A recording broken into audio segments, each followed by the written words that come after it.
최연소로 사법시험 합격, 특수통 검사로 승승장구해 최연소 민정수석의 자리에 섰던 사람이 있습니다.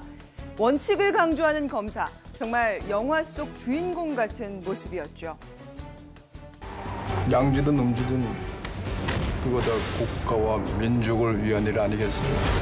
원칙과 소신을 가지고 묵묵하게 여기 원칙과 소신 그걸로 밀어붙여 그러면 돼. 법과 원칙에 따라라 신중하고 철저하고 엄정하게 해야 된다는 기본적인 입장을 갖고 있었습니다. 그뿐입니다. 네, 법과 원칙을 강조하던 우병우 전 민정수석.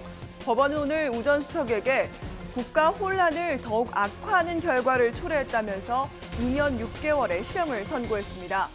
법원은 우 전 수석이 미르 K스포츠 재단과 관련한 안종범 전 수석과 최순실 씨의 농단을 알고도 묵인했다면서 직무유기 혐의를 인정했습니다. 이석수 특별감찰관의 감찰을 방해한 혐의도 받아들여졌습니다. 하지만 문체부 공무원들에 대한 과천성 인사에 관여해 직권을 남용한 부분은 인정하지 않았습니다. 네, 우 전 수석이 지난해 4월 재판에 넘겨진 300여일 만에 판결. 우 전 수석이 처음 검찰에 출석한 것부터 따지면 1년이 넘는 아주 긴 시간이었죠. 그간 정말 주옥 같은 장면과 대사들이 많았습니다. 아련한 결정적인 순간 다시 한번 보시죠.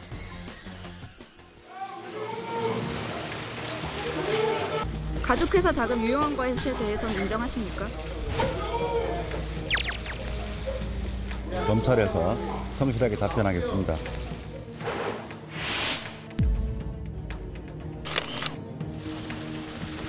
구속되시면 마지막 인터뷰일 수도 있는데 한마디만 해주십시오. 법정에서 제 입장을 충분히 밝히겠습니다.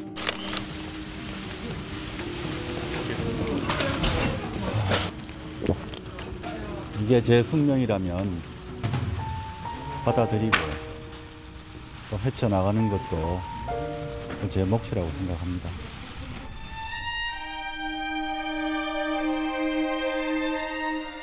예, 어떻습니까? 우 전 수석의 레이저 눈빛이 점차 좀 약해진 것 같지 않습니까? 저도 한 추억이 떠오릅니다. 딱 1년 전에 오늘, 저는 그날도 이렇게 이 자리에 섰습니다. 그때도 김종혁 반장 대타라는 아주 역사적 사명을 띠고 말이죠.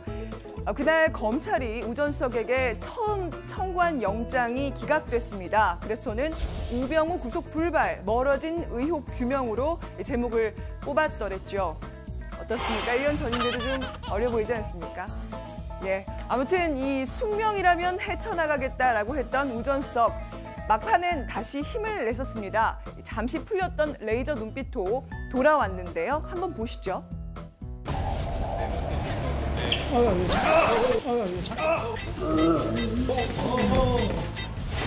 왜? 말씀해 주시죠.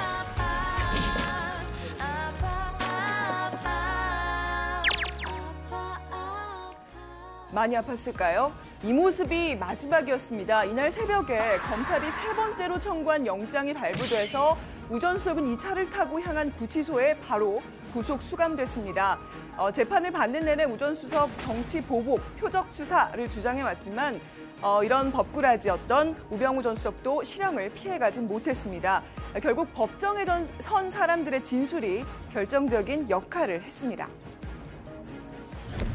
우 전 수석이 대통령 지시라면서 대통령과 특수관계인 주변 인사에 대해 평소 문제가 발생하지 않도록 살펴볼 필요는 없다는 지시를 했습니다. 감찰 착수 후에 우병우 전 수석이 섭섭하다는 취지로 전화를 걸어온 적이 있습니다.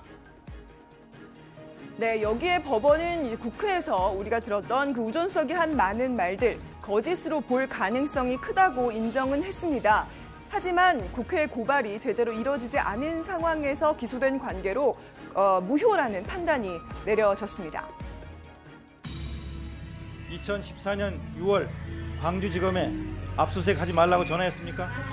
압수수색하지 말라고 전한 적은 없습니다. 최순실 현재도 모릅니다. 또 모릅니다.